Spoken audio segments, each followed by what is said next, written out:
Hey YouTube, what's up? I'm PJ Mills, and on this video I'll be reviewing House of Heroes' newest album, Suburba, released August 3rd of 2010. Okay, so I'm gonna briefly sum up House of Heroes for all those people who don't have a clue what makes them special. First, they have an incredibly broad sound. Their influences include the Beatles, Muse, and Queen, just to name a few. Second, the band members harmonize together incredibly well. They can easily pull off a gospel group sound like no one's business. Oh, you don't believe me? Well, have a listen. Sinner, you better get ready. Oh, you better get ready. Hallelujah. Sinner, you better get ready. Time is coming when the sinner must die. That would be the very end of track 6, Salt in the Sea. Great stuff. Another aspect that makes this band special are their lyrics. House of Heroes doesn't just write music, they write stories involving characters and scenes. What? Basically, it's like every song on their album is a chapter in an unfolding story the band is telling. Let me briefly outline the story of this album for you. After spending some time studying the lyrics and observing the order of songs, this is what I came up with. Now, I haven't had a chance to run this by the band, so if I'm a little off, cut me some slack. The first track off the album is Relentlessly. This song basically introduces us to the main character, who in the song is interested in this girl named Cindy and decides to go visit her. Also, another thing to take note of is that it appears that the characters are middle-class Americans. Next, we come to track 3, which is Love is for the Middle Class. Now, the title of this song kind of helps prove my belief on the character's social position. Just saying. On this song, it appears that the protagonist decides to not attend college and look into another future. I got my GED with a 2.2. I couldn't take 4 more in a business school just to spend another 20 in a cubicle. So I got a summer job cleaning swimming pools. I like swimming in clean swimming pools, so kudos to him. Track 5 is God Save the Foolish Kings, and this song kind of sets up a fight scene / brawl. Midnight at the school behind the bleachers.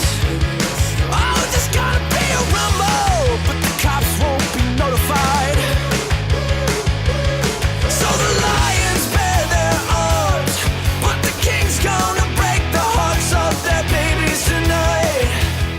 This song showcases the main character's slow decline, violence. Oh, sad day. The next chapter in this unfolding story is track 7, Independence Day for a Petty Thief. Yeah, pretty clear where the story's now headed, downhill. In this song, our protagonist robs from a wealthier home. Shame. Track 8 is titled Somebody Knows, and basically it appears that somebody knows that some petty thievery was going on. Yeah. After that comes track 9, entitled Disappear.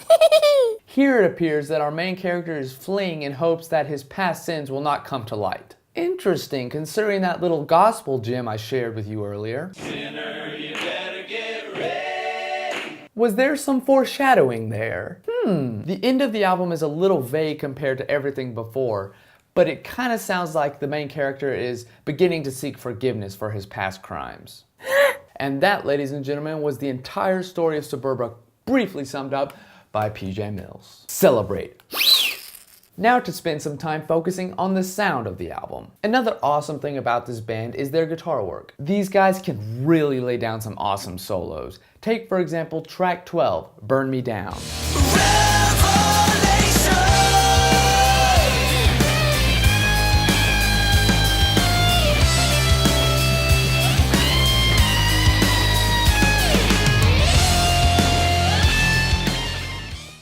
Now, I don't know about you guys, but that solo sends chills down my spine every single time. Oh, yeah, yeah. What? It's a good song! Here's an interesting fact about track 12. The band members are apparently big Muse fans, and they wanted to record a song that had kind of a Muse feel to it. Hence, track 12, Burn Me Down, was born. And the birth was truly epic. House of Heroes' previous release, The End Is Not the End, which is also a great album, really displayed how gifted they are at writing incredibly catchy tunes. The good news is, This album also has some incredibly catchy stuff. Through the night I was falling, straight in to hear your voice calling. You never gave up, you never gave in, you never quite gave up on me. You are my constant. That would be the song Constant, which is track 11. Come on, that song is just begging for you to sing along.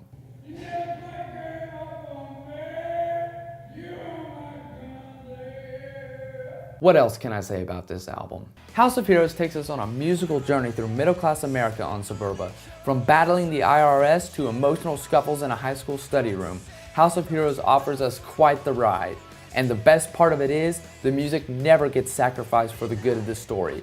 So much talent is displayed on this album, and I can safely say that this album is a better overall project than their previous album. In the world of alternative rock, House of Heroes is a shining light. I have no clue what my favorite song is. I seriously love pretty much the entire album. I guess if I had to pick just one, it would be track 11, Constant. The lyrics are so filled with hope and the tune is so catchy, I just love it. Yeah! My least favorite song off the album is probably track 10, She Mighty Mighty. It's a good song, but it doesn't stand out nearly as much as the others. This is a really good CD, and if you enjoyed The End Is Not the End or this album review piqued your interest, don't download one or two songs, buy the whole album. It is so worth it. I give Suburba a 9 out of 10.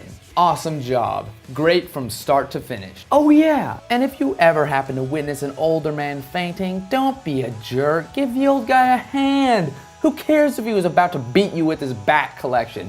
Do the right thing, for crying out loud.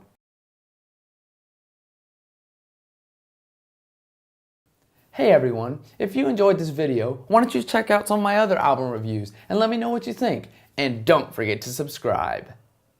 Because it's